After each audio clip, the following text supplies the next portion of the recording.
Vous êtes sur Reporter, le quotidien de l'écologie. Vous écoutez les grands entretiens.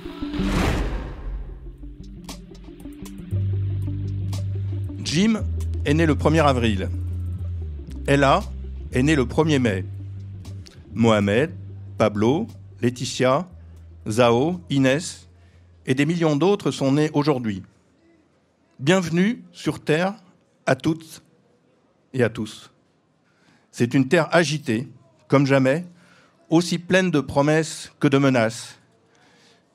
Un monde où il semble que l'avenir serait celui de la catastrophe écologique, serait celui d'une intelligence artificielle surpassant les humains, serait celui de masses disciplinées obéissant derrière des murs à des despotes. Eh bien, ce monde, nous ne le voulons pas. Et il est temps de raconter, de décrire, de dessiner le monde que les humains, que les travailleuses, que les écologistes, que les gens de bonne volonté, nous voulons. Et pour commencer à raconter cette espérance, Camille Etienne et François Ruffin. Camille Etienne, qui a été présidente de la République un jour, sur Mediapart, le 31 décembre 2023. Je ne sais pas si elle a un avenir dans ce domaine. Et François Ruffin, activiste, lui, du journalisme, reporter dissident. Et peut-être qu'un jour, il parlera dans le micro de Mediapart le 31 décembre ou à d'autres endroits, nous ne savons pas. La première question que j'ai envie de vous poser, c'est quel est le monde, Camille Etienne, que tu imagines pour Jim, pour Ella, pour Pablo, pour Mohamed, pour Inès, quand ils auront ton âge, dans les 25-26 ans, c'est-à-dire à peu près en 2050, et le monde que tu souhaites pour eux? Alors, c'est une grande question, et d'abord, juste avant de se plonger totalement dans cet imaginaire, c'est un exercice qui n'est pas évident pour moi. Ça me demande un effort intellectuel, parce que, pour être très honnête, ça m'a d'abord souvent assez énervée, cette question-là. Dans le sens où on parlait de cette idée de désir, et on attendait de nous en disant, mais en fait, séduisez-moi, quelque part, en disant, bah oui, votre soulèvement écologique, là, votre chose, on n'ira pas tant que ce ne sera pas assez séduisant. Donc, faites la roue avec des paillettes, jonglez, faites des choses, mais là, pour l'instant, voilà, moi, je suis bien. Et je trouvais que c'était d'une indécence la plus crasse, en réalité. Parce que pour énormément de gens avec qui je passe beaucoup de temps, en fait, des activistes à travers le monde, mais même juste en France, c'est une question de dignité, c'est une question de vie ou de mort qui se joue quand des choix politiques sont pris. Et donc l'idée de dire on bougera quand on aura un intérêt à le faire, je trouvais que c'était une incapacité totale à penser plus grand que soi. Et à se rendre compte que pour certains, c'était même pas une question de désir, c'était juste une question de possibilité d'existence. Donc j'ai souvent envoyé un peu péter d'un revers de la main, cette question du désir et du manque de désirabilité de l'écologie. Et après, j'ai eu ce moment où j'étais sur un plateau avec une députée, sans la nommer, de la République En Marche, qui me disait qu'en fait, c'était une forme de privilège, d'éco-bobo, comme ça, que d'imaginer que ça pouvait être autrement, que de vouloir que ce soit autrement. Et ça m'a mis un peu une claque, parce que je me suis dit, mais à partir de quand on a accepté que le bonheur soit devenu un privilège ? À partir de quand on a accepté que d'avoir des grandes aspirations, c'était quelque chose qui venait après des besoins dits primaires. Et donc, quand vous m'avez posé cette question de quel monde voulons-nous voir et dans quel monde voulons-nous vivre, c'est quelque chose que j'appréhende, parce que, en réalité, je le vis tous les jours. C'est-à-dire que pour moi, il se crée. Je suis quelqu'un fondamentalement ancré dans l'action, et j'ai pas envie de me dire voilà à quoi ça va ressembler demain. J'ai de l'espoir pour demain. Je me dis aujourd'hui, je veux montrer. Cet espoir, il s'incarne dans le fait que je peux montrer que ça peut être différemment, qu'on peut sortir de notre impuissance. Et donc, la chose la plus grande pour moi dans ce fameux monde que je souhaite à ces personnes en 2050, c'est un monde où on peut se sentir libre, et surtout libre d'être puissant. Et de retrouver, c'est peut-être la chose fondamentale, c'est ça, c'est de pas sentir, de se défaire de cette sensation que le monde passe malgré nous, qu'on est condamné à une existence, qu'en fait on n'y peut rien, que d'autres décident pour nous, et qu'on n'a aucune prise et aucune emprise sur ce qui se déroule devant nos yeux. Donc peut-être c'est ça, d'abord d'un point de vue métaphorique, avant de rentrer dans le concret, mais je dirais que la chose la plus fondamentale pour moi, c'est ça. C'est un monde dans lequel on a l'impression, et pas seulement l'impression, c'est un monde dans lequel on peut décider, vraiment, et que le peuple, les gens, se sentent en capacité de décider de leur existence, et pas seulement qui sont victimes de choix qui les écrasent et qui sont pris pour eux et non par eux. François Ruffin, le monde pour Jim, pour Ella, pour Pablo, pour Mohamed, ça sera quoi ? Au contraire, moi je crois qu'il y a un profond désir d'autre chose aujourd'hui dans le pays. Le moment qu'on vit, pour moi, c'est un moment de détachement de l'idéologie dominante. Je cite du Gramsci, c'est ma manie. C'est-à-dire un moment où les grands mots, concurrence, croissance, mondialisation, compétitivité, marché, ne sont plus du tout des mots qui font envie, ne sont plus des mots qui enthousiasment, mais sont des mots qui inquiètent et qui dégoûtent. Et donc, on est dans ce temps où, du coup, à la place de nous diriger, on nous domine, et il y a une force de coercition qui se met en place, parce qu'au fond, il y a un profond désir de fuir ça. Et donc, il faut le retenir d'autant plus. Et je pense que, du coup, mon espérance, je la place dans le fait que c'est comme si on avait un geyser de désir et d'énergie sous les pieds, et qu'il fallait, vous savez, comme le sourcier, trouver l'endroit où on plante le bâton pour que ça jaillisse. Mais que dans le cœur des gens, aujourd'hui, massivement, il y ait le désir. Il y ait le désir de remplacer de la concurrence par de l'entraide. Qu'il y ait le désir de remplacer la concurrence par le partage. Qu'il y ait le désir de remplacer la mondialisation par de la protection. Je pense que ce sont des désirs puissants qui demandent à être incarnés. Ensuite, on ne peut pas dire quel monde vous souhaitez juste comme ça, quoi. Parce que, évidemment, c'est une bataille. Et on sait très bien ici tous que cette bataille, on la mène armée du pessimisme, de la lucidité, mais doublée de l'optimisme, de la volonté. Mais qu'il y a ce pessimisme aussi. Premièrement, c'est une bataille. Deuxièmement, je pense que si on veut remporter cette bataille-là, l'imaginaire, le souhait, doit s'ancrer profondément dans le réel. On n'embarquera pas les gens si on ne part pas de l'existant et si on pose de l'utopie. L'utopie, les gens ne veulent pas de l'utopie. Ils veulent la transformation du réel. Et j'aime beaucoup le concept de Bernard Friot de déjà là. Et je crois qu'il y a beaucoup de déjà là du monde qu'on veut. Et pour moi, la soirée de ce soir, c'est du déjà là. Parce que ce que vous avez fait ce soir, vous ne l'avez pas fait pour le profit. Vous ne l'avez pas fait pour la production. Vous ne l'avez pas fait pour la consommation. Vous l'avez fait parce que rassembler ici, c'était votre désir pour faire advenir le monde qu'on souhaite. Eh bien, ce que j'appelle, moi, l'acapitalisme, ce n'est pas forcément de l'anticapitalisme, mais c'est tous ces moments, j'ai posé ce concept, entre guillemets, en écrivant sur les clubs de foot amateurs.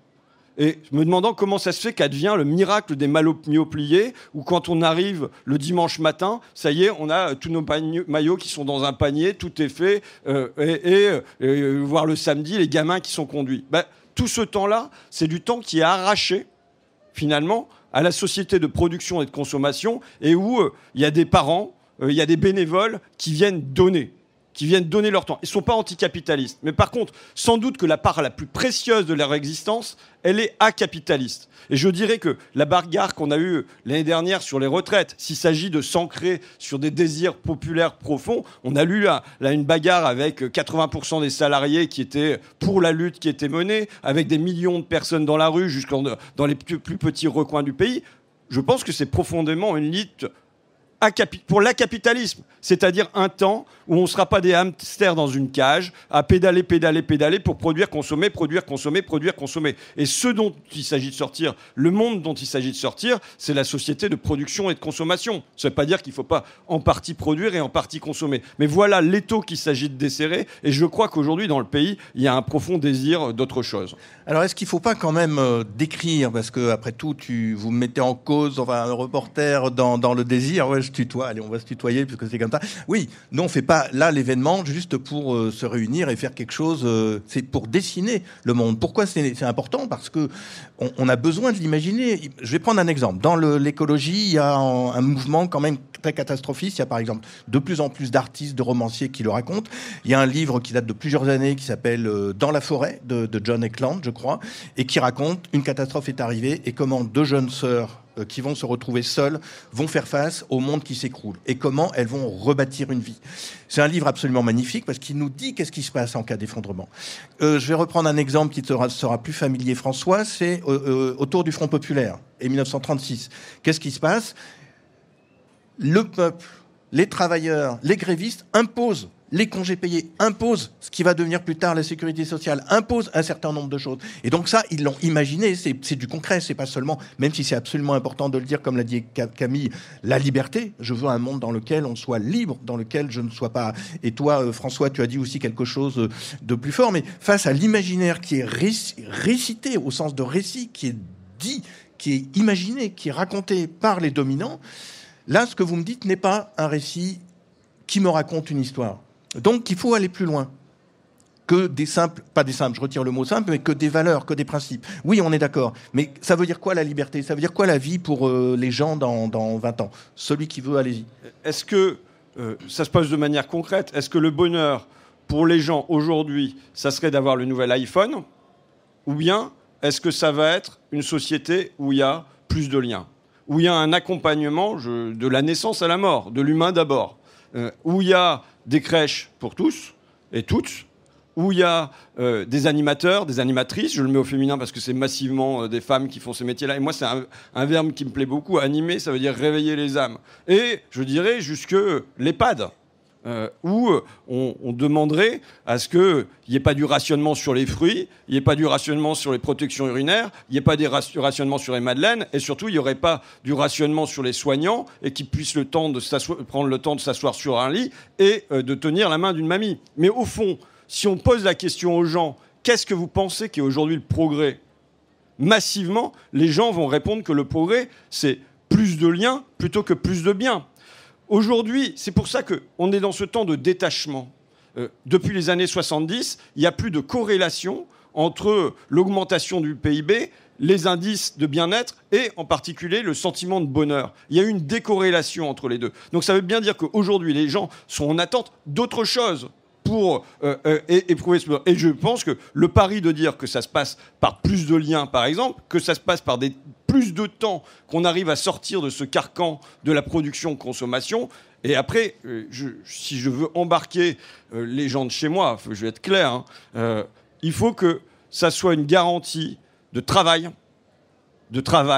et de travail stable. Je pense que la question de la stabilité est aujourd'hui une question essentielle. Le fait qu'on soit dans une vie liquide où il faut toujours être mobile, flexible, est devenu insupportable aux gens. Et je suis convaincu qu'on embarquera les gens sur le fait que dans un monde qu'on nous garantit comme ayant de plus en plus de causes d'instabilité climatique, géopolitique et ainsi de suite, nous devons être une option qui assure de la stabilité. De la stabilité sur, on peut s'installer dans la vie.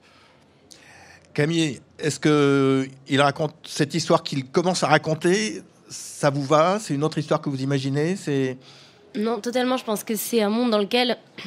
C'est assez drôle d'ailleurs, c'est contrairement à ce qu'on a comme idée du projet écologique qui est souvent présenté comme chaotique. On imagine on dit de nous que nous sommes des semeurs de chaos, d'alerte, d'alarme, et qu'on a un imaginaire autour de la lutte écologique, je trouve, qui est celle de, justement, qui va créer de l'instabilité et de l'insécurité. Quand précisément, pour moi, c'est le seul chemin sérieux pour vivre dans un monde plus en paix. Pour que, en 2050, nos chers amis Pablo et toute sa bande ne vivent pas ce qu'on vit aujourd'hui, qui est le fait qu'à chaque fois qu'on est confronté à une information, c'est une information où on se rend compte que le monde est de plus en plus instable. Parce que, désolé, si on revient juste sur le monde d'aujourd'hui 2 secondes, c'est quand même rappeler une chose très claire, c'est que l'industrie fossile, notre dépendance à l'industrie fossile finance massivement les dictateurs et les guerres. Donc, crée de l'instabilité totale. Une immense partie de l'instabilité géopolitique d'aujourd'hui vient de nos dépendances à ces énergies fossiles en partie. Donc, dans le monde idéal dans lequel j'aimerais vivre, on n'aurait pas tous nos œufs dans le même panier. D'un point de vue énergétique, d'abord, on aurait travaillé vraiment à ce qu'on ait moins besoin d'énergie, à ce qu'on consomme moins d'énergie, donc on ait moins besoin d'en produire, qu'elle soit plus efficace dans la manière dont on l'utilise, et enfin, qu'on n'ait pas tous nos œufs dans le même panier, qu'on ne soit pas dépendant comme ça, par exemple, de la Russie. Donc ce serait un monde dans lequel on se sentirait bien plus finalement en sécurité. Et cette idée de stabilité, en fait, d'apaisement à la fois, je parle de géopolitique, mais même juste en soi, de se sentir plus en paix, ça me semble être un chemin assez intéressant. Et après, il y a quelque chose aussi, j'aime bien me dire, il y a cette thématique, ce concept qui s'appelle les imaginaires matérialisés. Donc c'est l'idée de dire qu'est-ce qu'on peut prendre déjà maintenant dans les autres modes de vie. Donc là, je prends mes notes sur un livre qui s'appelle Ils inventent un monde écologique de chez vous, que je n'ai pas lu, donc pour être très honnête, mais j'imagine que vous prenez des pistes. Il y a tout dans ce qu'on peut voir aussi dans les zones à défendre, par exemple, qui sont pour moi des zones d'expérimentation d'autres modes de vie, ou même dans l'histoire ou dans d'autres pays, on peut voir, ou même dans les luttes en fait, même dans des très brefs moments. Un exemple très concret. On était à la lutte de l'A69, donc contre une énorme autoroute qui était illégale, on rappelle, puisque le droit a bien dit que nous étions du côté de la légalité, puisque nous défendions des zones qui doivent être absolument protégées. Eh bien, ce que j'avais trouvé complètement formidable, c'est que, alors, il y avait la violence de la lutte, il y avait la dureté de la lutte, il y avait la répression, il y avait tout ça. Mais il y avait aussi ces moments de fête immenses. Il y avait ces moments où il y avait des jeux géants en bois avec des échasses pour les enfants, ces zones où en fait les parents pouvaient laisser leurs enfants là, et puis certains se relayaient pour garder les enfants des uns des autres, retrouver une forme de liberté, une forme de communauté comme ça où on prenait soin de quelqu'un d'autre que soi, qui n'était pas forcément à soi, qui ne dépendait pas de nous. Il y avait une espèce d'utopie comme ça où pendant l'espace de juste une lutte, un week-end, chacun cuisinait, on s'est même pas forcément rendu compte, c'est pas proclamé, mais tout le monde a mangé vraiment très local, avec un agriculteur qui nous avait prêté son champ pour qu'on puisse y mettre tous des tentes. On a tous dansé le soir jusqu'au bout de la nuit. Et en fait, ces moments comme ça, où on arrache à la tristesse du monde qu'il nous impose, ces moments de joie, pour moi, c'est vraiment de l'imaginaire matérialisé. C'est-à-dire que je me dis, ok, dans un monde idéal, ça ressemble un peu à ça aussi, la fête. C'est pas une fête qui détruit, c'est des moments où on se sent appartenir à quelque chose d'immensément juste, et avec des gens avec qui on se croiserait pas forcément, ça mélangeait toutes les générations. Ça aussi, c'est quelque chose pour moi qui serait très important, c'est qu'on retrouve ce lien entre les générations. J'en ai beaucoup parlé, mais parce que je trouve que ma génération, on a vraiment grandi coupé Moi, je vois très peu mes grands-parents, par exemple. Mes amis autour de moi, on voit nos grands-parents un peu à Noël, on a un peu perdu le lien. Ils ne racontent plus forcément leurs histoires. On fait plus cet effort-là. On n'est plus en contact avec des personnes plus âgées ou des personnes plus jeunes quand on n'a pas des frères et sœurs. Et on a tellement à prendre compte. J'ai commencé à faire cet effort-là, à sortir de ma zone de confort et aller voir qu'est-ce qui se racontait dans ces générations. J'ai trouvé une richesse totale. Donc je crois que c'est aussi un endroit où, en effet, dans les EHPAD, on pourrait aller donner du temps. Enfin, il y a des associations qui le font déjà sûrement aujourd'hui, mais où on le ferait plus, où on irait passer du temps avec des grands-parents qui ne sont pas les nôtres, donner un coup de main dans des crèches, et dédramatiser un peu ces liens familiaux, faire du lien entre les générations en dehors du cadre familial. La 69, par exemple, c'est un bon exemple parce que beaucoup de gens dans le Tarn sont persuadés que si on fait cette autoroute, ça va créer de l'emploi. Et donc là, on a un imaginaire dominant, on fait des autoroutes, on va créer de l'emploi, Pierre Fabre ou d'autres, etc., etc. Et c'est un imaginaire qui fonctionne encore, même s'il est appuyé, adossé par un pouvoir totalement illégitime. Et donc, peut-être qu'à ces gens-là, il faut leur raconter cette histoire autre qu'évoque ou qu'amorce Camille. Surtout, pour moi, là, on sort du domaine du souhait seulement, mais il faut expliquer que l'écologie, c'est du boulot. Et que c'est des emplois stables. Si demain, on veut transformer nos logements, ça veut dire 5 millions de passoires thermiques, il faut du monde. C'est du boulot. Et c'est du boulot où, moi, je pense que ceux qui le font, ils doivent avoir à la fois une reconnaissance matérielle et une reconnaissance spirituelle. Je m'explique. Il y a bien des pubs à la télé pour l'armée. Engagez-vous, vous défendrez votre patrie, ainsi de suite. Je pense qu'on devrait avoir des pubs pour devenir couvreur, pour devenir plombier, pour devenir plaquiste, et pour dire, voilà, engagez-vous dans le bâtiment, sauvez votre pays, sauvez la planète. Et et avec une reconnaissance qui est de l'ordre du spirituel, c'est-à-dire une héroïsation de ces métiers-là. Pourquoi je fais un film Debout les femmes qui héroïse, qui met sur grand écran les petites mains qui s'occupent de nos enfants ou de nos parents. Pourquoi ? Parce que je veux qu'elles soient héroïsées et qu'elles soient les modèles de la société de demain, comme le Parti communiste dans l'après-guerre avait héroïsé le mineur de fond et le métallo, qui étaient ceux qui devaient reconstruire le pays. Je pense que ceux qui tiennent le pays debout aujourd'hui, ceux qui dessinent le chemin de l'avenir, on doit les héroïser. Et ensuite, il faut qu'il y ait une reconnaissance matérielle pour les métiers du bâtiment, par exemple, ou bien pour les métiers d'auxiliaire de vie. On sait que ces métiers qui sont souvent mal payés et ainsi de suite, qui fassent que ça soit comme à l'armée. Peut-être qu'à 55 ans, là, ça y est, c'est la retraite à 55 ans à la place que ça soit à 65, qu'il y a la garantie que ça sera 2 000 €, que même quand il y a des hauts et des bas dans ces métiers-là, il y a une stabilité de l'emploi. Et je pense que si l'écologie lie son discours avec le fait que ça va être de l'emploi et de l'emploi stable. Si on dit que demain on veut un atelier de réparation par quartier ou par canton, c'est de l'emploi. Si on dit qu'on veut une agriculture où il y a moins d'intrants chimiques, moins d'intrants mécaniques, c'est de l'emploi. Et je pense que si on veut embarquer les classes populaires, pour moi, la clé, c'est la question de l'emploi. C'est de dire que ça va être de l'emploi et nous, on va construire dans l'emploi stable. Je reviens sur le fait qu'ils nous font de la vie liquide quand ils nous mettent tout sur le marché du travail. Le marché du travail casse l'emploi et fait qu'il n'y a plus que des bouts de boulot plutôt que d'avoir des métiers avec des gens qualifiés qui en éprouvent de la fierté.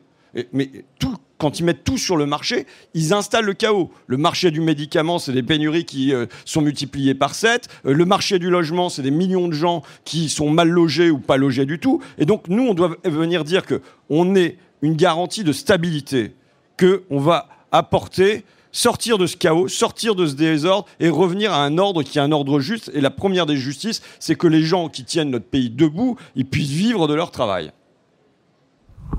Reporter, le quotidien de l'écologie. Alors, moi, ce qui m'a frappé dans ce que vous venez de dire, François Ruffin et Camille Etienne, et puis association d'idées. Tout à l'heure, tu as parlé de l'iPhone 7, on ne sait plus à quel numéro on est. Ça pourrait être un Samsung ou un Nokia ou un Chinois, on s'en fout. Camille a dit, mais j'aime bien qu'on me raconte des histoires d'anciens, de grands-pères, etc. Et ce qui est de fascinant en ce moment, c'est notamment les jeunes, j'y reviens, mais pas que, peuvent passer des heures sur TikTok ou sur Instagram. Et c'est des fausses histoires. C'est un défilé continuel d'images, etc. Et je rebondis encore sur cette notion d'histoire. Tu viens de dire héroïser. Un héros, c'est pas seulement quelqu'un. C'est quelqu'un qui est un héros. C'est-à-dire qu'on va dire à l'assistante maternelle, ce que vous faites, c'est bien. Et le héros Musk, parce qu'ils nous disent que Musk est un héros, par exemple. Voire même Bernard Arnault. Bon, Bernard Arnault dans le genre héros, mais malgré tout, l'homme qui a réussi. Donc, héros, raconter, grand-père, iPhone, etc., il y a bien un enjeu, à nouveau, de récit. Il y a bien un enjeu. Et moi, je vous titille, mais je voudrais que, à nouveau, vous me racontiez des histoires encore plus. Parce que, OK, on entend ce que tu dis, la stabilité, l'emploi, etc. Là, on a le programme, en quelque sorte, écologiste et de gauche, enfin, non capitaliste ou acapitaliste, peu importe. Mais malgré tout, comment on met en mouvement aussi ? On met en mouvement parce que peut-être il y a la fête, parce que en plus, toi, tu as fait des campagnes dans la Somme avec beaucoup de fêtes. Il y a des... Enfin, je sais pas, comment on suscite de l'adhésion par... une fois de plus, je reviens avec ce mot d'imaginaire qui est peut-être pas bon, mais... Voilà. Ma question est vraiment pas précise. Allez-y. Non, mais juste avant... En fait, ce qu'il faut se dire aujourd'hui, c'est qu'en effet, l'imaginaire, qui le produit majoritairement. Quand on regarde l'imaginaire des séries, des énormes séries Netflix, quand on regarde l'imaginaire de la publicité, du marketing, tout est fait pour prôner des valeurs qui sont plutôt inverses aux nôtres. Donc je pense que c'est une bataille, le récit. C'est une bataille, cet imaginaire. C'est ce que disait François, c'est une lutte aussi.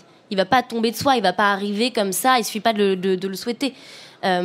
Donc c'est un élan pour moi, c'est un élan, un phare, un horizon aussi. Et en même temps une matérialité. Il existe déjà dans d'autres modes de vie, dans d'autres modes d'organisation, dans des gens qui font sans, qui font en dehors, qui font différemment. Donc on doit s'en inspirer.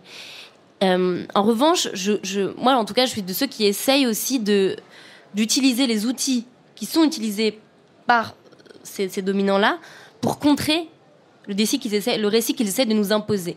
Notamment, on parlait des réseaux sociaux, de la dépendance aux réseaux sociaux. C'est une question qui se pose éminemment aujourd'hui. Il y a des lois qui sont en train d'être regardées, ou en tout cas discutées, pour savoir comment est-ce qu'on pourrait faire en sorte que notre génération ne soit pas dépendante des écrans. Moi, c'est particulier parce que j'ai grandi dans une famille où on a été protégé de tout écran pendant une immense partie de mon enfance. J'ai grandi pratiquement sans écran pendant très longtemps. Et aujourd'hui, ça m'a permis, je dirais, d'avoir une... Alors, jamais assez, parce qu'on est victime aussi de son époque, mais d'avoir un rapport quand même plutôt sain, en tout cas, je m'efforce que ce soit plutôt sain, et d'utiliser l'objet, et pas que l'objet m'utilise. Et il y a un livre là-dessus qui est assez génial, de Damasio, le dernier Damasio, qui s'appelle Vallée du Silicium, qui montre comment l'idée, c'est pas de totalement se défaire de l'intégralité de cet outil technique et technologique, mais c'est de se dire comment est-ce qu'on s'assure qu'il soit toujours seulement à notre service. Et que ce ne soit pas l'inverse, en fait, qu'on ne se fasse pas happer par l'outil. C'est toute la philosophie de Illich, de Ellul et tout ça. Et donc je me dis, comment est-ce qu'on peut embarquer dans ces endroits-là, qui sont majoritairement et de manière écrasante, qui comportent des imaginaires, comme tu le disais, de la réussite, qui est une réussite capitaliste en fait, une réussite qui écrase. Comment est-ce qu'on montre d'autres récits, d'autres héros et quand François a fait des films, utilise ce média-là aussi culturel pour imposer un autre récit et dire en fait, ceux qu'on va aller voir sur les grands écrans là, c'est peut-être pas des stars d'Hollywood, mais en fait, ça va être les stars d'Hollywood de demain. On va être tellement fiers de reconnaître notre mère, de reconnaître nos amis, de les voir à l'écran. Et ça embarque tellement. Nous, on essaie de le faire sur les réseaux sociaux plutôt, et on a fait un documentaire là récemment, et de dire, on va raconter d'autres histoires dans ces endroits-là. On va montrer que l'activisme, ça marche, qu'on peut reprendre une forme de pouvoir, qu'on peut faire changer des lois, qu'on peut inverser des rapports de force, qu'on peut arrêter une industrie destructrice comme l'exploitation minière des fonds marins, qu'on peut faire en sorte que les Français et les Françaises, quand ils se font à manger dans une poêle, ils risquent plus potentiellement d'avoir des cancers parce qu'on s'est soulevé, parce qu'on a réussi à travailler, y compris avec des travailleurs de l'usine elle-même de Tefal, pour renverser le truc et faire en sorte qu'il y ait plus de polluants éternels. Bon, alors on n'a pas vraiment gagné sur les poêles, on a gagné sur tout le reste, mais c'est loin d'être fini. Donc en fait, moi je me dis que ces imaginaires-là, ils donnent... Moi, c'est assez étonnant parce que j'ai pas l'impression de donner de l'espoir. Je le conscientise pas. Je dis pas ayons de l'espoir, mais tous les retours que j'ai des gens qui m'écrivent, à part des haters d'extrême droite, mais globalement, c'est des gens qui me disent « tu me donnes de l'espoir » parce qu'on montre qu'il y a une fierté à se battre et qu'on peut retrouver une dignité et que ça peut marcher très concrètement et que il peut en être autrement. On n'est pas condamné. En rien, on est condamné à avoir des polluants éternels à chaque fois qu'on boit de l'eau, à chaque fois qu'on mange des légumes ou à chaque fois qu'on cuisine quelque chose.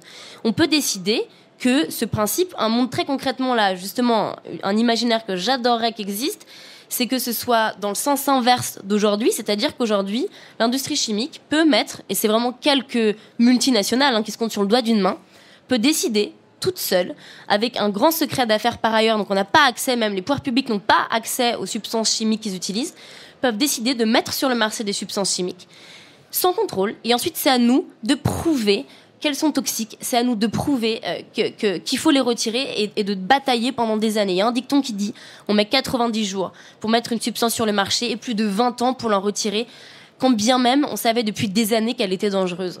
Et donc, moi j'aimerais qu'on pense à l'envers. De la même manière sur la production, j'aimerais qu'on se dise, on organise notre modèle productiviste. Et il y a tellement d'emplois à créer en effet, il y a tellement de secteurs dans lesquels je crois qu'on doit réindustrialiser la France. On doit réouvrir des usines sur le fret, sur le rail, dans l'agriculture, on va avoir besoin de main d'œuvre. Mais j'ai préféré qu'on parte de la question en se disant, quels besoins on définit ? Est-ce qu'on a besoin d'une voiture ou est-ce qu'on a besoin de mobilité ? Est-ce que donc si c'est la mobilité le besoin, est-ce qu'on peut y répondre en développant à fond les transports en commun ? Moi qui ai grandi en Savoie, on ne pouvait pas faire sans voiture. Ma mère aujourd'hui, elle peut absolument pas faire sans voiture. Mais si on lui donnait la possibilité de faire sans, elle choisirait cette possibilité de faire sans. Je crois profondément à l'intelligence des gens, globalement.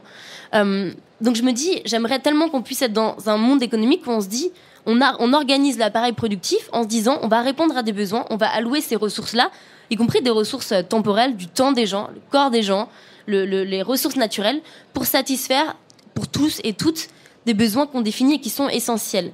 Et des besoins qui ne sont pas forcément utiles. Je crois qu'on peut avoir la musique, par exemple, des choses qu'on peut qualifier comme inutiles, mais qu'on décide d'y allouer des ressources. Par contre, il y a tout un tas de choses inutiles. La société de l'inutile, auquel je crois on doit renoncer et qui profondément nous rend pas heureux. Et François, tu le rappelais, il y a une décorrélation entre cette consommation de choses inutiles et le bien-être des gens, la santé, l'éducation, le bonheur même des gens. Donc réussir à décorréler ça et à se débarrasser de cette société de l'inutile. Bon, si tu veux. Moi d'abord, je ne partage pas ton diagnostic sur le fait qu'aujourd'hui... Tu parles à Hervé, là. Ouais, je parle à Hervé. Ouais. Non, mais parce que à la radio, on est à la radio. Non, quand tu dis, pour les gens, Elon Musk ou Bernard Arnault seraient des héros.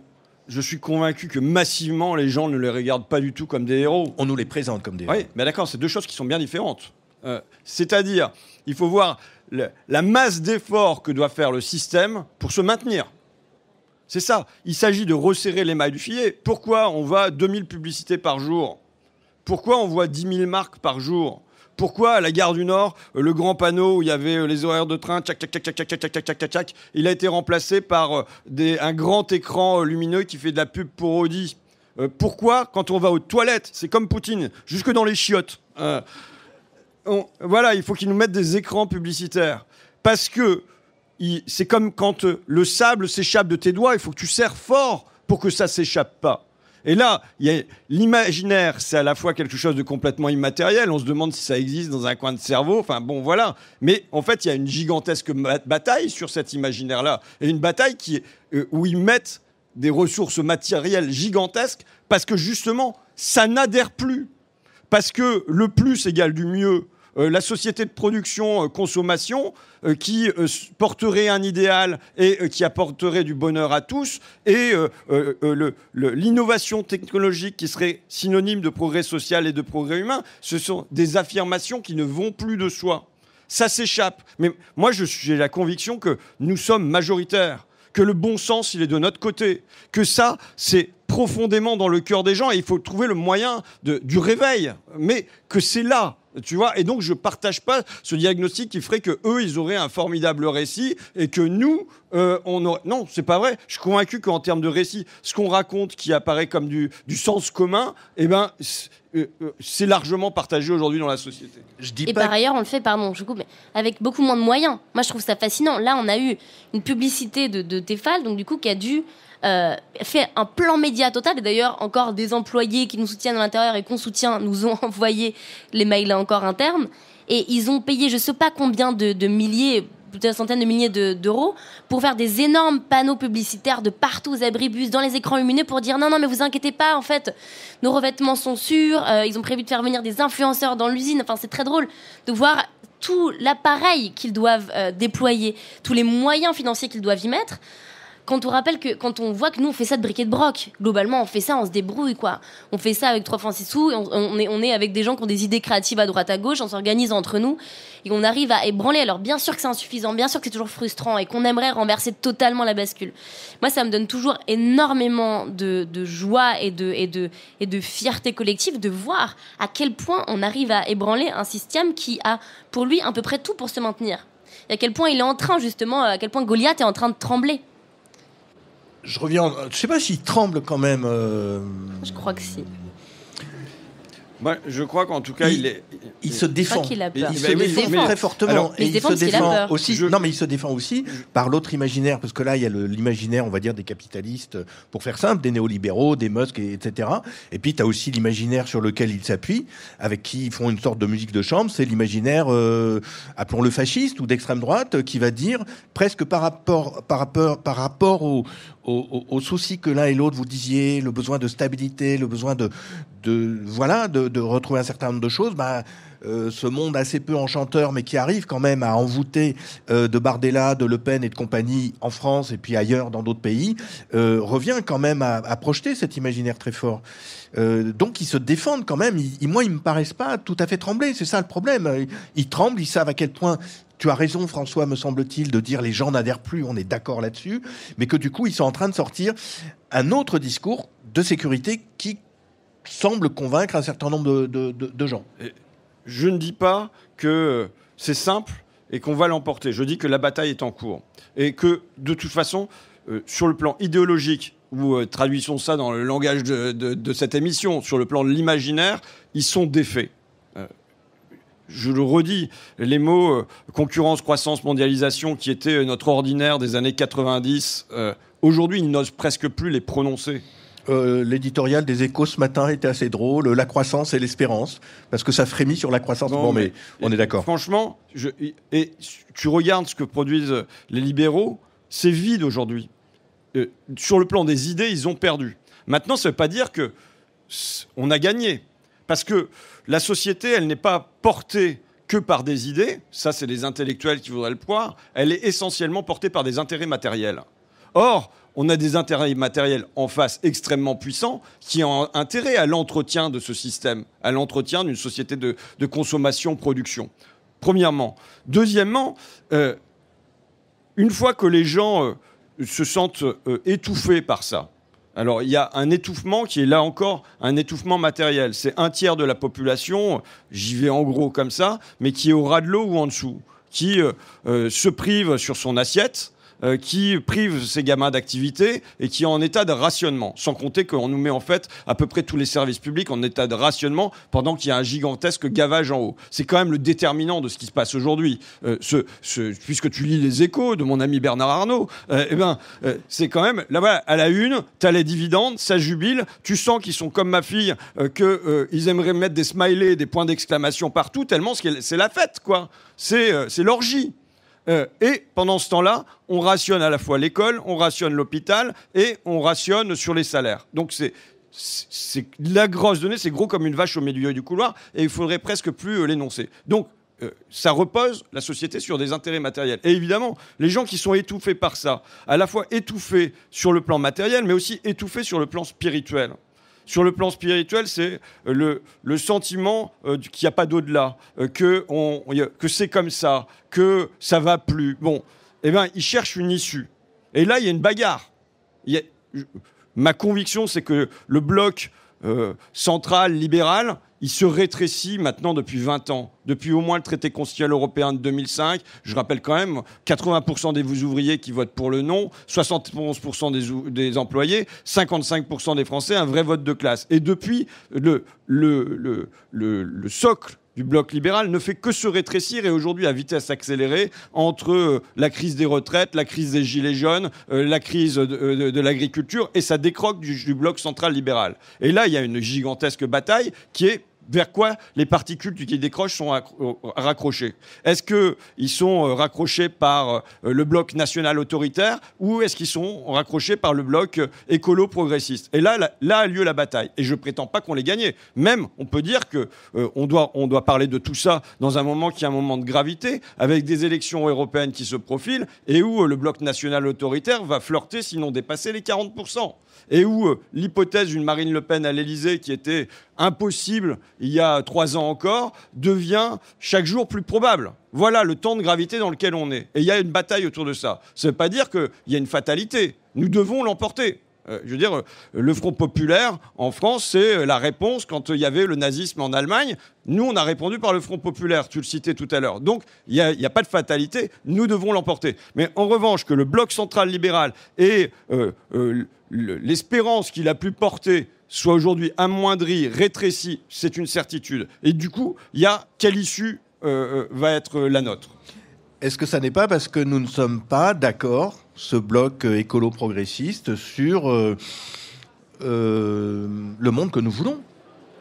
Je crois que moi, je crois que le conflit est important. On a besoin de ne pas être d'accord, on a besoin de débat, on a besoin de... Ça se décide, on ne peut pas décider comme ça d'un chemin qui embarquerait tout derrière nous. Je pense qu'il y a un certain nombre de socles, d'idées, de valeurs sur lesquelles on peut être d'accord. Et après, ça se crée dans le réel, en fait, cet imaginaire. Le monde qu'on veut voir demain, tout ça, il n'y a pas un programme établi. Je crois qu'on en a rappelé quelques ébauches.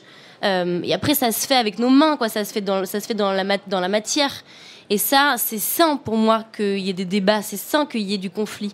Que l'espace politique soit une forme d'agone.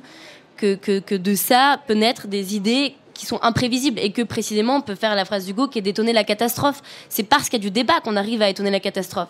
C'est parce qu'il y a du désaccord qu'on arrive à avoir des idées qui sont un peu plus grandes que nous. Donc moi je suis pas sûre que ce soit ça qui empêche vraiment de gagner. Après, peut-être, je te laisse votre avis. Ça serait une très bonne nouvelle si les divisions de la gauche aujourd'hui, elles étaient liées à des questions de fond et à des visions de la société. Enfin, je considérerais ça comme une bonne nouvelle. On aurait matière à travailler. Je crains que ça soit pas le sujet. Je vais repartir d'une histoire, la bataille de Whirlpool, qui se déroule en 2017, au moment de l'élection présidentielle. Un fabricant d'électroménager. Oui, Whirlpool à Amiens, qui fabriquait. Alors, je rappelle que le lave-linge est parti, au début des années 2000, est parti en Slovaquie. Et là, on avait donc le sèche-linge qui fermait l'usine et qui partait en Pologne. Je veux dire, la première réaction, malheureusement, quand je me retrouve sur le parking au moment de cette annonce, c'est j'entends les assistés, les réfugiés, les étrangers. Et évidemment, il y a toute une bataille sur quelle est la cause de votre malheur. Est-ce que la cause de votre malheur, c'est le réfugié ou que vous voyez, soit dans la ville, soit à la télé? Ou bien est-ce que la cause de votre malheur, c'est celui qu'on ne vous montre pas? Et là, c'est quand même une bataille, je ne sais pas si c'est de l'imaginaire, mais enfin, c'est une bataille du réel et de la présentation du réel, de dire, ben voilà, j'arrive avec la gueule du PDG, avec sa baraque qu'il avait aux États-Unis à 5000 km d'Amiens, avec 17 salles de bain, avec des cours de tennis et avec un accès direct à la plage. Ben, c'est sûr que quand on montre ça aux ouvriers, la colère, elle est réorientée. Et la deuxième chose, et ça fait le lien avec ce que tu disais, que veut-on produire? La grande question aujourd'hui, c'est que veut-on produire? Comment veut-on le produire? Où veut-on le produire? Eh bien, quand on discute, parce qu'on a du temps dans une grève pour discuter avec les ouvriers en mangeant les saucisses sous les barnums, quand il pleut souvent en Picardie en plus, eh bien, que je leur dis, vous savez, moi, un sèche-linge, ça m'intéresse pas trop, j'en ai pas chez moi, j'ai pas envie d'en avoir. Le vent, il a toujours très bien fait l'affaire. Et les ouvriers répondent, oui, nous non plus, on n'en veut pas trop, on n'a pas de ça chez nous, on n'a pas besoin. Mais en revanche, le sèche-linge, je me vois mal retourner au lavoir. Donc ça veut dire que s'il y a une discussion avec les premiers concernés qui sont les salariés, on peut avoir une réorientation de la production, sachant que, alors ça peut être des lavomatiques collectifs, on peut aller vers ça, mais de toute façon il faudra quand même des machines à laver, sachant que en France, il n'y a plus aucune usine de machines à laver. Donc là, ça passe par la discussion avec les salariés. Et que je pense que, mais encore une fois, ce sont les intérêts matériels qui décident, qui ont décidé là que ça reviendrait moins cher d'aller le fabriquer en Pologne parce qu'il y aurait des sous-traitants qui seraient moins chers, parce que la main-d'œuvre c'est moins cher. Enfin, tu connais ça par cœur. Et donc, voilà, c'est comment on fait. Enfin, la bagarre, c'est de faire que sur le plan on vienne contrer les intérêts matériels. Et ça suppose quand même un moment une prise du pouvoir, quoi. Et juste très rapidement là-dessus, il y a plein d'exemples assez fous, même juste pendant la crise du Covid, comment des employés, c'était en Suisse, qui travaillaient dans l'aviation, qui donc ne servaient plus à grand-chose, simplement en posant la question c'était un État fédéral en Suisse qui a juste dit, voilà, en fait, quelles sont vos compétences, qu'est-ce que vous savez faire? Faire en sorte qu'on puisse tous partir à l'heure, gérer des flux de personnes. Et donc, en fait, on dit, tiens, ça tombe bien parce que du coup, on a beaucoup plus besoin de fret de train en ce moment-là. Donc, en quelques semaines, ils ont pu être reformés et travailler ensuite dans le train. J'en parlais justement avec Sophie Binet, qui me donnait cet exemple en disant, à un moment donné, on avait fermé une mine de charbon et on s'est dit, donc dans notre monde imaginaire, on arrête d'avoir des mines de charbon et on se dit, on peut sécuriser, on peut décider en tant que société qu'on a intérêt à sécuriser les emplois, lesquels que là, par exemple, l'exemple très concret de Seb, très bien, donc le groupe Tefal, je reviens sur le débat qu'a animé récemment, en disant, on va décider en tant que société de sécuriser les emplois 1 an, 2 ans, le temps qu'on puisse changer la ligne de production et produire des poêles en inox qui, elles, ne vont pas avoir des polluants éternels et garder les emplois en France. Il y avait un autre exemple aussi sur les pales d'avion qui sont en fait à peu près les mêmes compétences qu'on peut avoir pour faire des pales d'éoliennes. Donc il y a un savoir-faire qu'on peut rediriger sans détruire les emplois, mais qu'on peut rediriger pour un travail qui, en plus de ça, a du sens et donc dans desquels on peut tirer une bien plus grande fierté. Et on en parlait même avec des raffineurs de Total. Des raffineurs de Total qui nous disent, mais nous, si on pourrait mettre nos compétences à autre chose, on serait les premiers à vouloir le faire. Donc il ne faut pas les laisser gagner sur cette bataille-là de l'industrie et des emplois, parce que dans le monde dans lequel je souhaite en 2050 pour Pablo et sa bande, c'est pas un monde dans lequel il n'y a pas d'industrie, dans lequel il n'y a pas de travail, c'est juste un travail qui nous rend fiers et qui produit des choses dont on a réellement besoin et qui ne détruit pas par la même occasion nos capacités simplement d'existence. Je rajoute un truc, si tu permets. Camille parlait des pales d'éoliennes. La Somme est le département de France où il y a le plus d'éoliennes. avec du coup, maintenant, de la réaction, du refus, et ainsi de suite. On n'a pas un seul emploi qui est lié à la production d'éoliennes. On n'a pas un seul emploi lié à la production d'une pale d'éolienne, d'un mât d'éolienne ou d'un boulon d'éolienne.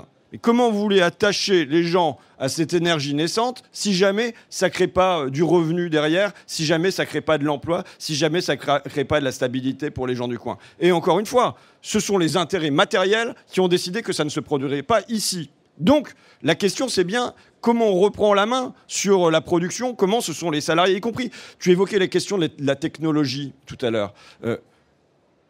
Ce sont aux premiers concernés, les salariés, de décider s'ils veulent la technologie dans leur travail et à quelle place ils veulent la mettre. Quand il y a, par exemple, la commande vocale qui arrive dans les ateliers de logistique, puisque la Picardie, comme plein d'autres régions de France, produisant moins, est entrée pour beaucoup dans la gestion de flux, donc avec de forts pôles logistiques. Bon, on met la commande vocale, qui fait que le gars, auparavant, il avait son papier, il se faisait son chemin et tout ça. Il croisait un collègue sur son chariot, ils échangeaient un mot sur le match de foot de la veille. T'as vu PSG qui s'est fait battre par Dortmund, on verra bien là ce que ça donnera au match retour et ainsi de suite. Bon, maintenant, il y a le casque. OK, toute la journée.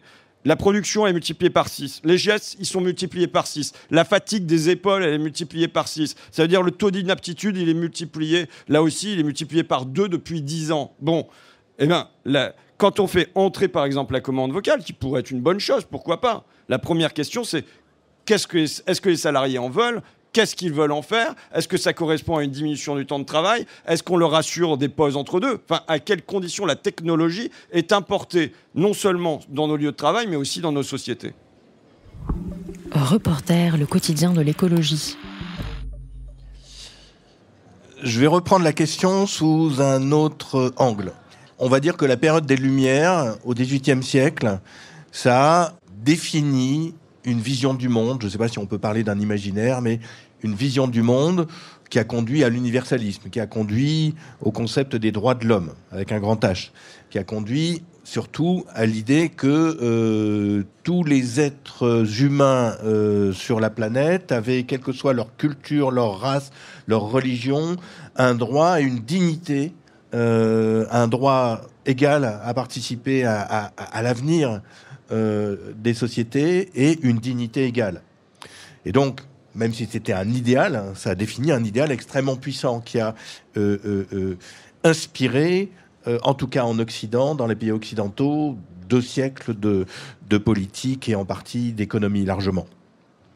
On est maintenant, et là je reviens à la question des intérêts matériels, mais pour les prendre d'une autre façon. Ce que nous dit aussi l'écologie, c'est que la question écologique, elle n'est pas attachée à tel département, à telle ville, à tel groupe social, mais elle englobe la biosphère. Et en fait, cette terre sur laquelle les humains, Pablo, Inès, Jim, Mohamed et Zao ou Ziou vont vivre, et où nous vivons. Et où changement climatique, érosion de la biodiversité, qu'on soit français, américain, burkinabé, ou ça change rien. Donc ce que je veux dire par là, c'est que la réalité écologique nous conduit à repenser ce dont vous parlez. Et par exemple, on revient à nouveau à ton concept de bloc national autoritaire. Lui, il prétend qu'il n'y a pas ça, qu'il n'y a pas cette solidarité nouvelle de tous les humains à l'égard des conditions dans lesquelles ils vivent et qui sont largement déterminées par les humains eux-mêmes et par leur rapport de domination. Mais ça nous concerne tous, qu'on soit chinois ou français ou burkinabé. Et donc, comment, face à ce bloc national autoritaire qui est utilisé par le capitalisme, par ceux qui disent la commande vocale et qui ont un imaginaire de l'intelligence artificielle et de la numérisation généralisée de tout, comment on redéfinit un nouveau universalisme, un nouveau cosmopolitisme, et qu'on va arriver à redéfinir sur des bases... vous avez compris ma question, ils se disputent même pour savoir qui va répondre. Vas-y Camille. Non, mais je suis pas sûre d'avoir compris la question, justement. Non, je suis pas sûre d'avoir compris la question. Donc, en fait, je sais pas, mais pour moi, c'est l'idée de cette phrase auquel je crois profondément, que personne n'est libre tant que tout le monde n'est pas libre. Donc, en fait, de la même manière, il y aurait une solidarité. Moi, je suis très contente si une population chinoise peut reprendre la main sur sa production pour son pays, pour que ce soit plus local autour de chez elle, pour qu'il n'y ait pas de l'esclavage de Ouïghours au passage. Enfin, je veux dire... donc, en fait, il y a une solidarité des travailleurs, des écologistes, des générations. En effet, à travers le monde, on a tous et tout intérêt, je crois, à part ce bloc libéral, bien sûr, que par exemple Total Energy n'a aucun intérêt à ce qu'on gagne la bataille. Mais je pense que les gens, plus globalement, à travers le monde, ont intérêt à ce qu'on gagne cette bataille-là. En fait ma question, tu as raison, c'était pas une question, il manquait la question à la fin de la péroraison, c'est est-ce qu'il ne faudrait pas redéfinir une valeur universelle qu'on pourrait appeler le cosmopolitisme? Voilà. C'est à toi. J'ai tenté, moi, je rame là. Je nage. Je te laisse nager maintenant, François. En tout cas, je ne suis pas sûr que c'est en partant de concepts aussi larges, vastes, généraux, qu'on va embarquer du monde, quoi. Et moi, je ne perçois pas la nécessité d'un nouvel universalisme. Il y a le mouvement ouvrier, tu sais que dans Il est où le bonheur, je pratique beaucoup la comparaison entre ce qu'a pu produire le mouvement ouvrier sur les droits sociaux et ce que doit produire le mouvement écologique sur les droits environnementaux. Et le concept d'internationalisme, c'est-à-dire de solidarité entre les nations, de coopération entre les nations. Moi, je pense que il a existé dans le mouvement ouvrier et il doit maintenant, et c'est quand même une bataille, entrer sur le terrain environnemental et écologique. Bon, voilà. Donc, ceci dit, ça ne doit pas nous exonérer. C'est pas parce que c'est un phénomène mondial et ainsi de suite que ça ne doit pas nous exonérer d'agir tout de suite, ici, maintenant, à l'échelle qui est la nôtre. Et de penser qu'un véritable internationalisme, ce n'est pas se mettre tous d'accord pour avancer ensemble, mais c'est qu'il y en a un qui avance et que ensuite ça suit. Sinon, si vous savez, si au moment de la Révolution française, les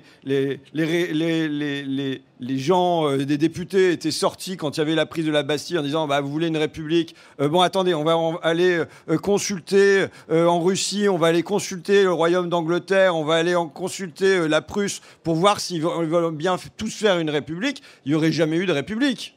Si au moment de Léon Blum, il était sorti, on dirait vous êtes tous en grève là, ouais d'accord, vous voulez les 40 heures et les congés payés. Ouais, mais bon, d'abord il faut se mettre d'accord au niveau européen. Et donc on va aller voir nos homologues, si l'Allemagne veut bien le faire, et si l'Allemagne, l'Italie mussolinienne et l'Espagne franquiste sont bien tous d'accord pour accorder de nouveaux droits aux travailleurs, on va faire ça. Non, c'est pas comme ça que l'histoire fonctionne. Elle fonctionne parce que il y a des nations qui marchent en avant, qui ouvrent la voie et qui entraînent derrière elles. Donc pour moi, il y a à la fois le devoir de faire ici, de transformer notre énergie, notre industrie, nos déplacements, nos logements et ainsi de suite, d'ouvrir la voie et d'entraîner derrière, de le faire en coopération, de le faire en discussion avec les pays qui sont le plus enclins à entrer dans cette voie-là et de faire le pari qu'en ouvrant la voie, ça suivra. Maintenant, là où on a un souci, tu sais, mon obsession du libre-échange, c'est que le libre-échange, au fond, il est un frein à tout ça, sinon un interdit à tout ça. Parce qu'en économie ouverte, toute mesure sociale, fiscale, environnementale, positive, est vécue comme un frein à la compétitivité. D'où la nécessité, en même temps qu'on opère la transformation que je décris, évidemment, de rendre notre économie moins ouverte. Il ne s'agit pas de vivre en autarcie, mais il y a la nécessité de régulation. Il est impensable de vouloir avoir de nouveaux droits sociaux, d'avoir de la régulation environnementale et de laisser entrer sur notre continent ou dans notre pays des marchandises produites en des endroits et dans des conditions qui ne respectent pas les normes qu'on s'impose à nous-mêmes. Sinon, évidemment, donc il faut comprendre ça, c'est que le libre-échange est une machine à dumping social, fiscal, environnemental, mais c'est encore davantage une machine à dumping démocratique. Parce qu'en fait, ça empêche les gens de pouvoir décider de ce qu'ils veulent faire, parce qu'il y a en permanence, comme un couteau sous la gorge, un espèce de chantage de « si vous faites ça, les emplois, les capitaux vont partir ». Donc il y a la nécessité de penser à la fois la transformation qu'on veut et la régulation de ce qui entre. Et juste très rapidement, Donc j'ai mieux compris la question. Il y avait aussi cette idée que nous, on a une solidarité très concrètement déjà maintenant entre plein d'activistes à travers le monde. Mais qu'on n'attend pas pour autant des grandes instances qu'elles bougent pour commencer à faire quelque chose. Très concrètement sur les fonds marins, on n'a pas attendu que l'autorité internationale des fonds marins du fin fond de la Jamaïque décide de faire quelque chose pour embarquer la France. Et ensuite, ça a créé des effets rebonds. Hop, on a eu la Suisse, et puis le Mexique, et puis le Canada. Et puis petit à petit, en fait, c'est devenu tellement majoritaire que ces grandes organisations n'ont pas eu d'autre choix que de suivre ce qui s'est passé. Donc je pense que penser cette solidarité internationale n'enlève en rien la nécessité d'ancrer très concrètement dans des territoires nos décisions et le début de nos luttes. Et après, une chose que je voulais dire aussi, c'est que si on commence à agir chez nous, en fait, on va défaire des mécanismes de domination qui se passent ailleurs. La surconsommation dans laquelle on est maintenu, vraiment, crée des phénomènes de domination totale, de néocolonialisme. J'ai 1 milliard d'exemples là-dessus. On travaille sur une pipeline de Total Energy, une entreprise française, en Ouganda, qui s'appelle ICOP, qui déplace plus de 100 000 personnes, où on est en lien avec ces activistes ougandais et ougandaises, principalement, parce que c'est surtout des femmes qu'on connaît, qui doivent partir de leur terre pour nos besoins. Alors que le continent africain, tout le continent, historiquement, c'est 4% des émissions. Quand nous, on va réussir à faire en sorte que notre agriculture, par, la PAC ou par d'autres décisions, de faire en sorte qu'on soit plus autant dépendant des intrants, des pesticides, et donc qui nous amène aussi à avoir une agriculture intensive. On va permettre très concrètement à des paysans qui vivent au fin fond du Brésil de pouvoir utiliser leurs terres, pas seulement pour faire du soja qui est ensuite exporté pour soit nourrir notre bœuf, soit pour nos fermes-usines de saumon. Donc en fait, en agissant sur notre territoire-là, je pense qu'on libère quelque part des territoires qu'on a dominés et qu'on continue à faire aussi à l'autre bout du monde. Oui, mon propos n'était pas d'opposer une solidarité, un concept un peu fumeux ou vague d'universalisme ou de cosmopolitisme à la nécessité, à l'utilité de mener des luttes concrètes dans le territoire où on est ancré, que ce soit des luttes écologistes comme celles auxquelles Camille participe ou des luttes sociales et politiques comme celles auxquelles François participe.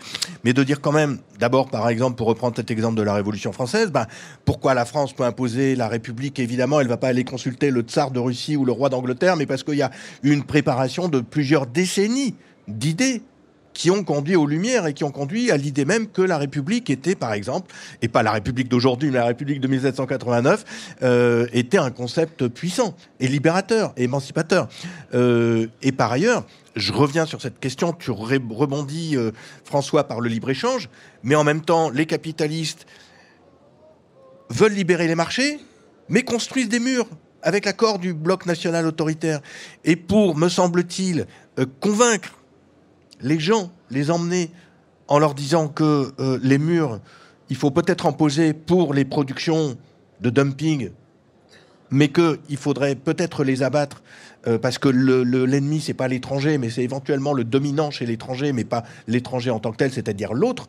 Et c'est en ce sens-là que j'emploie ces mots un peu apparemment vagues et pas absolument bien définis, puisqu'on en discute, de cosmopolitisme et d'universalisme. C'est-à-dire, oui, il faut lutter contre le libre-échange, mais en même temps, est-ce qu'il n'y a pas un travail à faire autour des murs qui s'élèvent de plus en plus massivement à travers la planète?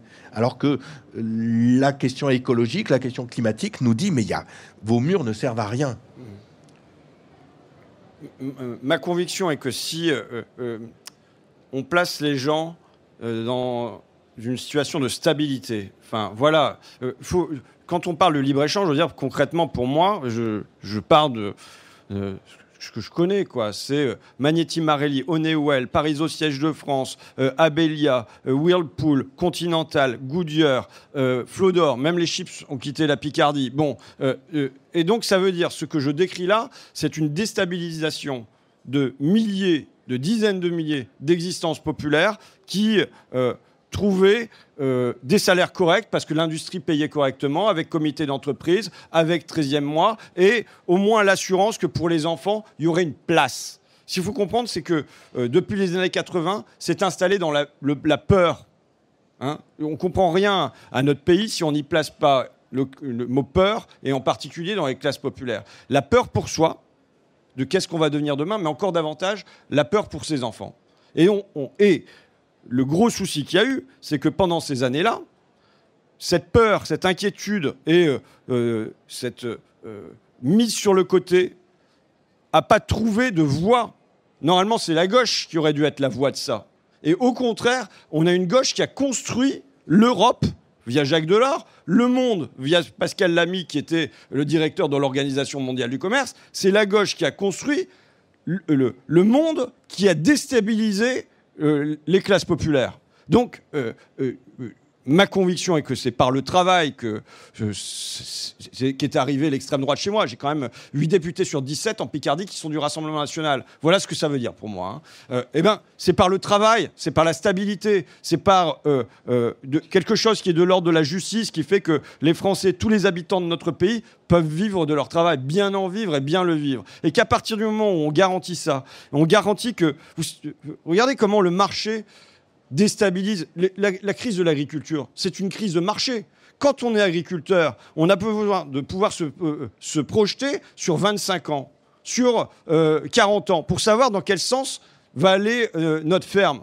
Quand vous avez des marchés qui varient tous les 3 mois, tous les 6 mois, quand on vous dit d'aller dans le bio et que finalement, 2 ans après, le bio est mort, quand on laisse entre les mains d'un marché qui déstabilise tout, les gens cherchent des solutions qui leur apparaissent comme de sécurité, qui sont souvent qui peuvent être les pires des solutions. Donc je le redis, la condition pour qu'on sorte de cette tenaille-là, pour moi, c'est qu'on incarne la stabilité, qu'on propose des mesures qui viennent reporter de la stabilité et chasser la peur du cœur des gens. Moi, dans ma première campagne, je disais, c'était la fin du hollandisme, je disais, mon adversaire, bien sûr, c'est toujours la finance. Mais c'est surtout l'indifférence, c'est la résignation, c'est l'abattement qui gangrène le cœur des gens. Et je pense que tous les militants, tous les personnes savent que leur principal adversaire, c'est cette résignation qui s'installe dans le cœur du collègue de bureau, dans le cœur du cousin, du voisin, et qu'on voit bien que c'est là-dedans qu'on est englué. Et je redis que si on veut embarquer les classes populaires, si on veut qu'elles aient des réflexes qui deviennent des réflexes progressistes et non pas des réflexes réactionnaires, la question de la stabilité, de la garantie de pouvoir bien vivre soi-même et d'avoir l'assurance que nos enfants pourront bien vivre aussi est évidemment la question clé. On n'y arrivera pas par des leçons de morale. Moi, j'en suis convaincu depuis 20 ans qu'on n'arrivera pas à chasser le Front National par des leçons de morale. On y arrivera parce qu'on incarnera la force qui remet de la stabilité dans le cœur des gens, et de l'espoir et de la joie aussi. Le mot peur, je rebondis là-dessus. Effectivement, c'est extrêmement important. Et les gens ont peur et sont dans une sorte de fatalisme. Et ce qui me frappe aussi, puisque cette discussion part quand même de l'idée du récit, et le récit écologiste est un récit de la catastrophe, et qui largement est aussi appuyé sur une forme de peur et d'éco-anxiété. Et même philosophiquement, le principe responsabilité de Hans Jonas est assis sur cette idée de l'heuristique de la peur, mais enfin, laissons tomber ça. Mais moi, ce qui me frappe aussi, c'est que dans le livre de Camille Etienne, et on en avait beaucoup parlé dans un entretien précédent, Camille dit... Je m'appuie sur la peur. Alors, c'est pas la même peur dont tu parles et qui est extrêmement compréhensible. Et ce que tu as dit est parfaitement éloquent et je crois on est d'accord là-dessus. Mais qu'il y a cette autre peur de l'écologie qu'en fait Camille assumait totalement et dit ça peut être une force. En fait, c'est peut-être toute la question d'ailleurs, que ce soit dans le domaine plus écologique dans lequel Camille serait, que dans le domaine plus social et ancré dans le territoire que tu connais bien, François. C'est comment est-ce qu'on transforme cette peur en les mots qui ont été employés ici, fierté, dignité, puissance, héros, héroïsé, etc. Ce que je disais, quand même juste pour préciser, c'est que je faisais une distinction entre des paniques morales agitées qui étaient des peurs créées, par exemple la peur de l'autre, sur lesquelles typiquement le bloc fasciste agite beaucoup, et des peurs qui sont réelles. Et en fait, je trouvais ça naïf de ne pas en faire un objet politique, c'est-à-dire de se dire, mais bien sûr qu'on est terrifié. Il faut l'assumer, que c'est terrifiant ce qui se passe, que c'est vertigineux. Pour une génération, mais même pour toutes les autres, parce que je crois pas que ma génération ait plus peur. En tout cas, j'ai jamais trop compris pourquoi on disait que ça allait plus faire peur à nous de vivre dans un monde où il y a des incendies, où il y a des tsunamis, où il y a des sécheresses, où il y a des denrées agricoles qui s'effondrent. Ça me fait autant peur, en fait, à moi, que dans l'idée d'imaginer qu'un jour j'ai un enfant et qu'en plus, il va devoir vivre ce monde sans que je sois là pour le protéger. Je trouve ça au moins autant terrifiant. Donc je crois que les gens qui habitent aujourd'hui sur cette terre ont peur et qu'en fait, comme on peut avoir peur de perdre son emploi aujourd'hui, comme on peut avoir peur de l'insécurité, pas de l'insécurité qui viendrait d'un autre comme ça, qui viendrait manger notre famille, mais d'une peur parce que ce qui arrive, le fascisme qui augmente, bien sûr que c'est terrifiant. Sauf que ce que je déplorais, c'était le fait que précisément, on en faisait quelque chose qui était de l'ordre de l'intime. On imaginait qu'il fallait prendre soin de soi, aller voir son psy, bien se retirer de la lutte parce que sinon ça allait être un peu dangereux, et puis surtout se couper des informations anxiogènes, dire oh là là il y a trop de catastrophisme, donc coupez-vous de ce qui va pas, prenez soin de vous, collez-vous un bon bain, allez voir une psy et puis faites des groupes d'éco-anxiété. Moi ce que je disais c'est que toutes les émotions sont légitimes et on doit en faire un objet politique. Politique au sens collectif, c'est-à-dire qu'on a le droit d'être en colère. Quand on est une femme, là en 2024, on a le droit d'être en colère. On a le droit d'avoir peur quand on regarde l'instabilité climatique dans laquelle on va grandir. On a le droit d'avoir de la joie, de l'amour, de l'élan quand on passe du temps sur ces luttes et qu'on a l'impression d'arracher des moments de paix au chaos du monde. Nos émotions sont légitimes et l'enjeu, c'est d'en faire un élan. C'est tout ce qui m'intéresse. C'est de ne jamais les reléguer dans l'intime parce qu'alors c'est là où elles créent de l'apathie. C'est là où elles nous empêchent de nous soulever. C'était plus ça mon point. Cette peur, ouais, François, d'abord, on l'a transformée en élan. Ouais, un mot, émotion. Émotion, ça veut dire mise en mouvement. D'accord, il y a moteur à l'intérieur. Donc, évidemment, l'émotion est essentielle pour mettre en mouvement. Et ensuite, c'est la raison qui doit canaliser vers où doit aller ce mouvement. Mais je veux dire, la peur, ce que j'appelle le pessimisme de la lucidité, l'horizon sombre devant nous, il est normal puisqu'il est là. Moi, j'ai des moments d'épiphanie dans ma vie. C'est pas comme si j'avais pas conscience qu'on fonçait dans le mur. Je l'ai depuis que j'ai 20 ans. Hein. J'ai pas attendu les années 2020 comme Macron pour avoir conscience qu'il y avait un problème écologique. Bon, mais là où ça devient quelque chose de plus poignant, et je me souviens, tu vois, descendant en Ardèche, parce que je vais, comme un chien va toujours pisser au même endroit, je vais toujours en vacances au même endroit. Donc bon, avec mes enfants sur la plage arrière, un été de canicule avec annoncé à la radio le fait qu'en une génération, 2/3 des vertébrés avaient disparu. J'écoute le conte de Amos Oz, Soudain dans la forêt profonde, puisque tu veux du récit, qui raconte la disparition.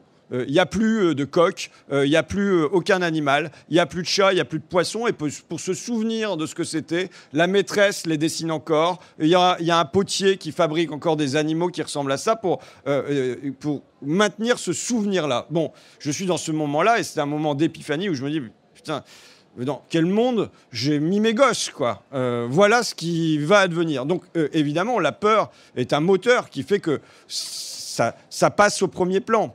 Maintenant, la difficulté, c'est si on présente ça comme peur et qu'on ne propose pas les remèdes en même temps.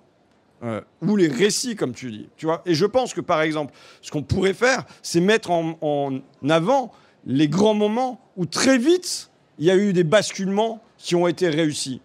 C'est vrai que j'avais fait un colloque sur faut-il une économie de guerre climatique, partant de ce que fait Roosevelt à l'entrée de la Deuxième Guerre mondiale. Il n'a pas de porte-avions, il n'a pas de chars, il n'a pas de bombes, il n'a rien. Eh bien, en un an, il parvient à passer de 3% de son budget à plus de 50%. Et il n'y a plus une voiture qui sort des usines parce que toute l'énergie doit être consacrée à fabriquer du matériel militaire. Bon, évidemment, ce n'est pas ce qu'on souhaite aujourd'hui, mais ce qui montre qu'on peut basculer. J'ai un autre exemple dans ce cas-là, et puis qui correspond à mon coin, c'est la betterave. Napoléon, il y a son temps, il y a le blocus continental. Il peut plus faire venir le sucre des esclaves et des îles. Et les Français, et notamment les plus riches des Français, qui ont les dents carriées tellement ils aimaient bouffer du sucre à cette époque-là, eh ben, ils se retrouvent sans leur cam. Bon, et là, il y a une idée qui germe dans le cerveau, pas de Napoléon, mais qui dit, mais attendez, on n'avait pas réussi à un moment à fabriquer du sucre à partir d'une plante, et ainsi de suite. Et Napoléon dit, voilà, je donnerai plein d'or, je ne sais plus combien, mais au premier qui arrivera à me fabriquer un pain de sucre à partir de la betterave. Et un jour, on lui amène ce pain de sucre, il se précipite dans l'usine, il remet... tout de suite, il arrache sa Légion d'honneur qu'il avait sur sa poitrine, il la remet sur la poitrine de Lesser, s'appelait l'industriel à l'époque, et en un an, il va y avoir des dizaines de milliers d'hectares qui vont être faits pour la culture de la betterave. Il va y avoir des usines qui vont être liées à la betterave. Et il va y avoir, en termes de compétences, des pharmaciens, des ingénieurs, et ainsi de suite, à qui on va apprendre à transformer la betterave en sucre. Et je pense que construire des récits à partir de ces grands temps de basculement. Alors, mon préféré, évidemment, c'est 1945, Ambroise Croizat, la sécurité sociale. Et là, c'est là où il y a du déjà là, tu vois, parce que si jamais Ambroise Croizat avait dit, voilà, on va faire la sécurité sociale pour tous les travailleurs du pays, on l'aurait traité de fou. Si jamais ça n'avait pas déjà un peu existé. Et le fait qu'il y ait des caisses de solidarité, qu'il y ait des fédérations de travailleurs, qu'il y ait des mutuelles qui aient déjà mis ça en place, a permis d'avoir une utopie, parce que la sécurité sociale est une utopie réalisée, une utopie qui paraissait réalisable pour les gens parce qu'elle était déjà un peu là. Et du coup, je pense qu'il y a un enjeu à ce qu'on n'attende pas l'élection pour se dire, allez, tout va changer, mais que d'ores et déjà, par nos expériences, par nos pratiques et ainsi de suite, on fasse advenir du déjà là dans nos vies, du déjà là collectif, par des associations, par des mairies, pour que ça serve d'expérience réussie, qui puisse ensuite rouvrir de l'imaginaire. Parce que quand vous venez dire, l'année dernière, j'avais fait une proposition de loi sur les vacances pour tous. Bon, et si je viens dire, ah ben voilà, on va faire le train à 50 €, les gens, ils y croient pas.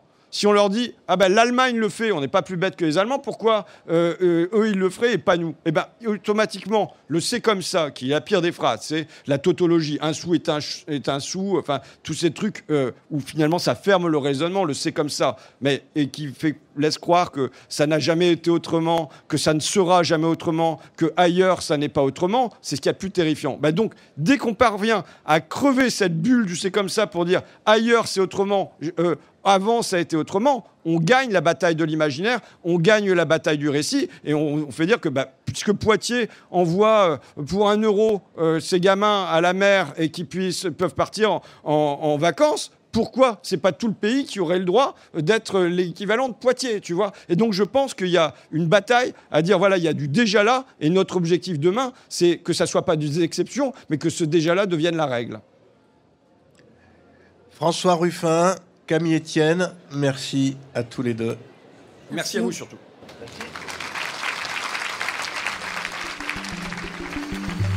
Reporter est un média indépendant, en accès libre, sans publicité et financé par les dons de ses lecteurs.